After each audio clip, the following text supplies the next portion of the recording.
అవని అయితే ఒక దగ్గర కూర్చొని ఉంటుంది. అక్కడికి పల్లవి అయితే కార్‌తో అయితే వస్తూ ఉంటుంది. వచ్చి అక్కడ దిగుతూ ఉంటుంది.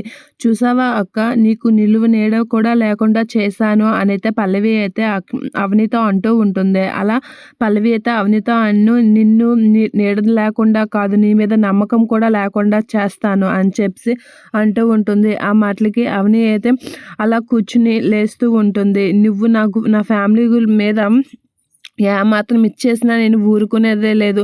ఇంతకాలం నేను ఊరుకున్నానంటే అది అత్తయ్య మీద ప్రేమతోనే. కానీ ఇప్పుడు అది కూడా లేదు" అని చెప్పి అవని అయితే అంటూ ఉంటుంది. ఇక పల్లవి అయితే నానా మాటలు అంటూ ఉంటుంది. దానికి పల్లవి చెంప చెల్లుమనిపిస్తూ ఉంటుంది అవని అలా కొట్టేసరికి ఒకసారిగా షాక్ అవుతూ ఉంటుంది పల్లవి. అలా పల్లవి షాక్ అయ్యి వార్నింగ్ ఇస్తూ ఉంటుంది పల్లవికి. "నా ఫ్యామిలీ గురించి ఏం చేసినా ఊరుకునేదే లేదు" అని చెప్పి సీరియస్‌గా వార్నింగ్ ఇస్తూ ఉంటుంది పల్లవికి అవని.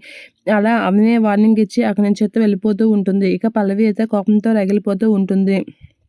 పల్లవి ఇంటికి వస్తూ ఉంటే శ్రీకర్ "పల్లవి పల్లవి" అనేది పిలుస్తూ ఉంటాడు. "ఏంటి బావా" అని అంటే, మొన్న అవని వదిన రాపించిన డాక్యుమెంట్స్ నీ దగ్గర ఉన్నాయి కదా, అవి ఒకసారి తెస్తా అని చెప్పేసి అంటూ ఉంటాడు శ్రీకర్.